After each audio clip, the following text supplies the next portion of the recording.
আসসালামু আলাইকুম রহমতুল্লাহি ওয়া বারাকাতুহু। বন্ধুরা, টিএম বাংলা চ্যানেলে আপনাদেরকে স্বাগতম। বন্ধুরা, সবাই কেমন আছেন? আশা করি আল্লাহর রহমতে ভালো এবং সুস্থ আছেন। আমি আপনাদের দোয়া এবং আল্লাহর অশেষ রহমতে ভালো এবং সুস্থ আছি।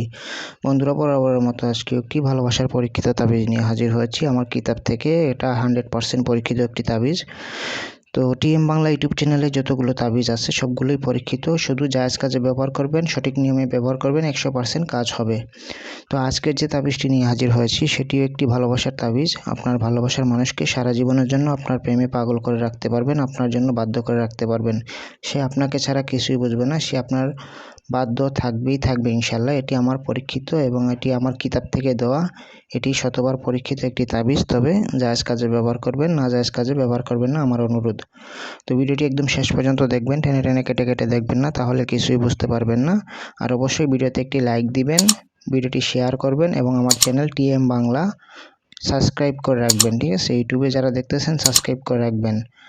আর অবশ্যই শেয়ার দিবেন যাতে অন্য মানুষ দেখে উপকৃত হতে পারে। তো চলুন বন্ধুরা, কথা না বাড়িয়ে কাজে চলে যাই। কিভাবে আপনার ভালোবাসার মানুষকে আপনার প্রেমে পাগল করবেন। তো এই তাবিজটি লেখার কিছু নিয়ম এবং শর্ত আছে। যেমন ধরেন গিয়ে পাক পবিত্র হয়ে লিখতে হবে, পশ্চিম দিকে মুখ করে লিখতে হবে, শুক্রবার অথবা বৃহস্পতিবার লিখতে হবে এবং গিয়ে যদি শুক্রবার অথবা বৃহস্পতিবার না পারেন আপনি সোমবার অথবা রবিবারেও লিখতে পারেন। তবে শুক্রবার অথবা বৃহস্পতিবারে লিখলে সবচেয়ে ভালো হয়।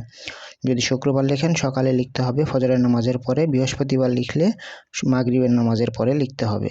তাবিজ লেখার সময় আপনার পাশে কেউ থাকতে পারবে না। অবশ্যই আপনি পাক পবিত্র হয়ে এই তাবিজটি লিখবেন, 3 বার অথবা 7 বার দুরূদ শরীফ পাঠ করে নেবেন। এটি খুবই সহজ একটি তাবিজ, এর থেকে সহজ আর তাবিজ আমি মনে করি না আছে। ঠিক আছে, এটির প্রয়োগ বিধিও সহজ এবং আপনার গিয়ে কাজ খুবই সহজ। আপনারা শুধু এই তাবিজটি লিখবেন, লেখার আগে অবশ্যই পাক পবিত্র হয়ে নেবেন এবং 3 বার অথবা 7 বার দুরূদ শরীফ পাঠ করে নেবেন। ঠিক আছে, আর অবশ্যই একটি সাদা কাগজ নেবেন, অথবা এই সাদা কাগজ অবশ্যই লাগবে। আর লাল কালি অথবা জাফরানের কালি দিয়ে আপনি এই তাবিজটি লিখতে পারেন। এই তাবিজটি ঠিক যেভাবে আছে ঠিক সেভাবে লিখবেন, যে একটা অক্ষরে যাতে ভুল না হয়। ঠিক আছে, যেভাবে আছে ঠিক সেভাবে লিখবেন। আর নিচে যে নাম দেখতে পাচ্ছেন, যাকে আপনি ভালোবাসেন তার নাম বিনতে দিয়ে তার মায়ের নাম এখানে লিখবেন। ঠিক আছে, আর কিচ্ছু লাগবে না, শুধু যাকে ভালোবাসেন তার নাম দিয়ে বিনতে দিয়ে তার মায়ের নামটা এখানে লিখবেন। আর তার মায়ের নাম না জানলে হাওয়া লিখে দিবেন। তো তাবিজটা লেখার পর আপনারা কি করবেন, ভাঁজ করবেন। ভাঁজ করে এরকম একটি কবজ অথবা যে কোনো কিছুর মধ্যে ঢুকিয়ে নেবেন, ঢুকিয়ে এটি আপনার সাথে রাখবেন। দেখবেন আপনার ভালোবাসার মানুষ সবসময় আপনার জন্য পাগল থাকবে, আপনার জন্য অস্থির থাকবে। ঠিক আছে, আর নামগুলো চেষ্টা করবেন আরবিতে লেখার জন্য। যদি আরবিতে না লিখতে পারেন তাহলে বাংলা লিখলেও চলবে, তবে বাংলা সচরাচর কাজ করে না, আরবি লিখলে সবচেয়ে ভালো কাজ করবে। তো আমি আবার বলে দিচ্ছি, যেভাবে আছে ঠিক সেভাবে তাবিজটি লিখবেন। এরকম বক্স থেকে নেবেন আর যে অক্ষরগুলো আছে সেই অক্ষরগুলো লিখে নেবেন। নিচে ভালোবাসার মানুষের নাম লিখবেন, বিনতে দিয়ে তার মায়ের নাম লিখবেন। ঠিক আছে, সে পুরুষ হোক মহিলা হোক যাই হোক। তো আপনার ভালোবাসার মানুষ দেখবেন 24 ঘন্টার মধ্যে আপনার জন্য অস্থির হবে। যদি কথা না বলে থাকে 24 ঘন্টার মধ্যে আপনার সাথে কথা বলবে। আর যদি মনে করেন যে আপনার সাথে যদি ব্রেকআপ হয়ে যায়, সেই ব্রেকআপ হওয়া সম্পর্কও জোড়া লাগবে ইনশাল্লাহ। তবে এটি জায়েজ কাজে ব্যবহার করবেন, আর এটি আমি কাউকে ইজাজত দেব না। যারা আমার টিএম বাংলা চ্যানেল লাইক দিবে, ঠিক আছে, ভিডিওতে লাইক দিবে, চ্যানেলটি সাবস্ক্রাইব করবে এবং এই ভিডিওটি শেয়ার করবে, তাদেরকে আমি ইজাজত দিব।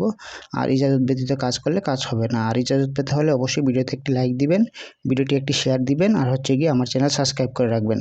তো আজকের মতো এ পর্যন্তই বন্ধুরা, ভালো থাকবেন, সুস্থ থাকবেন। আর কোনো কিছু জানতে চাইলে আমার স্ক্রিনে দেওয়া নাম্বারে ইমো হোয়াটসঅ্যাপ আছে 01644 এই নাম্বারে যোগাযোগ করবেন।